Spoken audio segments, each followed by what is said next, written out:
projeto Fonte Viva, objetivamos estudar obras do Espírito Emmanuel que foram trazidas pelas mãos de Chico Xavier. A primeira dessas obras chama-se Caminho, Verdade e Vida. Em mais de 100 capítulos, Emmanuel nos traz versículos do Novo Testamento, de modo que possamos aprender seu sentido com uma interpretação espírita provinda de um mentor espiritual de alta envergadura, como é o Espírito Emmanuel. Emmanuel, nesses livros, ele traz interpretações dos versículos bem detalhadas. E nós, assim, vemos aqui a oportunidade de comentar com vocês, escutar a opinião e discutir sobre o Evangelho, sobre a vivência do Evangelho, sobre essa maravilha que é o ensinamento de Jesus. Um verdadeiro convite a termos um encontro com Jesus, a tornarmos este ser tão querido, tão amigo, mais próximo de nós.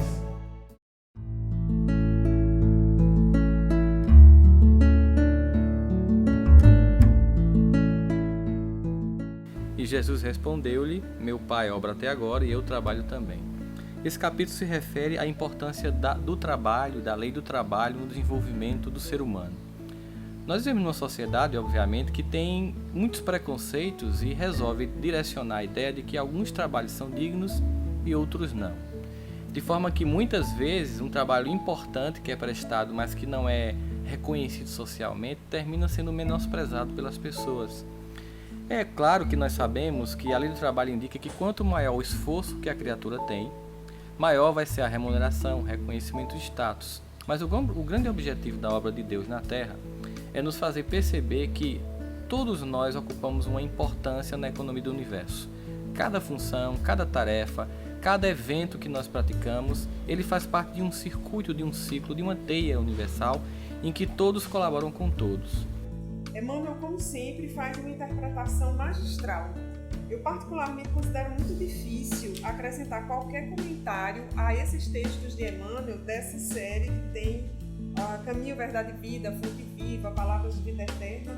Mas enfim, o que é que nós podemos dizer a respeito desse texto? O que eu destacaria aqui é que o tema é o tema da minha predileção, que é o tema do trabalho. Eu tenho uma relação muito afetuosa com o meu trabalho profissional e com todas as atividades espíritas e outros trabalhos que eu desenvolvo e com os quais venho tendo experiências significativas na minha vida. E eu destacaria aqui ainda nesse comentário de Emmanuel os 2 últimos parágrafos, quando ele diz: para que saibamos honrar nosso esforço, referiu-se ao Pai que não cessa de servir em sua obra eterna de amor e sabedoria e a sua tarefa própria, cheia de imperecível dedicação à humanidade. No momento que nós tivermos a capacidade de, saindo da zona de preconceito, observarmos qualquer servidor como um cumpridor de uma tarefa, nós observarmos que nós somos apenas um tarefeiro, não importando o que fazemos, nós vamos perceber que o grande maestro do universo é Deus. Como numa orquestra sinfônica, cada um cumpre o seu papel, mas quem rege toda a harmonia desse universo é o Pai que nos criou. É nesse sentido que Jesus nos provoca, dizendo que Deus trabalha até hoje e que Ele também trabalhava e que nós víssemos o trabalho, qualquer que fosse o trabalho, como uma forma honrada de desenvolvimento pessoal e espiritual. Emmanuel apresenta, digamos aqui, um elogio a Jesus quando diz que Jesus se coloca nessa correlação com o Pai, que não cessa de servir em sua obra e que Jesus, cheio de imperecível dedicação à humanidade, continua trabalhando. E por fim ele arremata, foi o que me chamou mais atenção e me tocou a emoção. Quando te sentires cansado, lembra-te de que Jesus está trabalhando. Começamos ontem nosso labor humilde e o Mestre se esforça por nós desde quando? Muitas pessoas reclamam daquilo que não têm, daquilo que não possuem. E geralmente no campo do trabalho nós vemos um evento muito comum do comportamento humano, que é a inveja.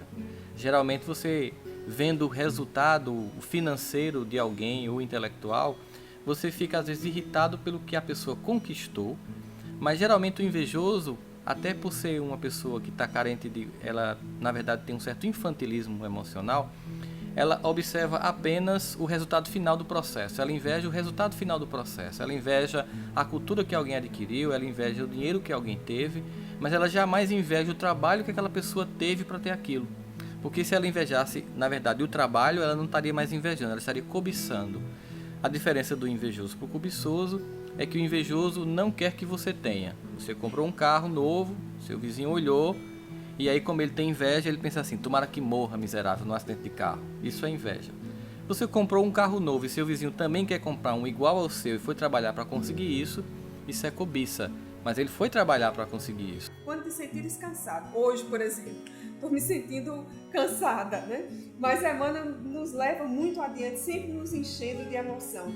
Lembra-te de que Jesus está trabalhando. Então aí a gente já revisa o próprio posicionamento. E ele diz, começamos ontem nosso humilde labor. Aqui ele nos inclui junto com ele, né? Começamos ontem. Na verdade, nós estamos começando agora, acabamos de iniciar a nossa tarefa. Emmanuel já está nessa estrada há muito mais tempo e ele diz que o Mestre se esforça por nós desde tempos imemoriais. Na lei do trabalho, nós temos que observar que nós temos que desenvolver nosso desempenho pessoal, desenvolver nossas competências. Competências essas que são o quê? Os talentos que nos são dados por Deus. Cada um de nós tem múltiplos talentos e esses talentos carecem de desenvolvimento que implica em disciplina, ordem, para que nós possamos fazer aquela pedra bruta ser lapidada.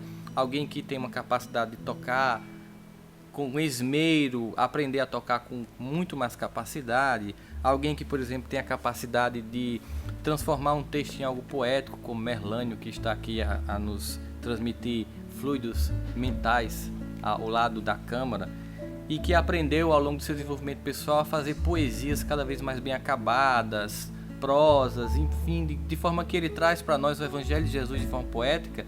Foi desenvolvido esse processo. É claro que se você vai para uma apresentação e você chega lá e vê Merlânio fazendo com toda aquela desenvoltura a capacidade poética dele, se você tiver inveja, você vai apenas querer também ser um poeta como ele. Mas se você tiver cobiça e operar na lei do trabalho, você vai querer ler, ampliar sua cultura, tentar rimar, compor uma música, até que você chegue àquele patamar. De forma que com a lei do trabalho, o que Jesus está querendo dizer para nós? Que a qualquer um de nós é garantido o desenvolvimento, desde que nós façamos a nossa parte. Então acho que essa mensagem do trabalho, assim como a lei do trabalho, é um convite ao espírita que se caracteriza por vencer as suas más inclinações, vence dentre elas a preguiça, a inércia, a indolência, a incapacidade de servir, e nesse processo de nos transformarmos em espíritas, nós criamos uma relação de afetuosidade, de paixão pelo trabalho. Não no sentido de um trabalho que nos escravize, mas no prazer de poder contribuir com o nosso trabalho. Seja ele o nosso trabalho profissional, utilizando para ser uma forma de paz social, onde quer que nós estejamos, seja o trabalho que nós abraçamos na causa espírita. E aí não me interessa que trabalho, se é um simples trabalho de abrir a porta do centro, organizar as cadeiras, organizar a água que vai ser servida às pessoas depois da palestra, seja fazer a palestra, seja evangelizar, seja dirigir a casa espírita, não importa. Nos encontrarmos com Jesus na tarefa espírita é uma experiência de grande afetividade, que fala de forma veemente ao meu sentimento, ao meu coração. E eu diria que Emmanuel, como sempre, muito feliz em suas observações aqui, destacando a nossa relação do trabalho e dizendo-nos que, se nos sentimos cansados, nos lembremos que Jesus há muitos séculos trabalha velando por todos nós. Faz a tua parte que o céu te ajudará.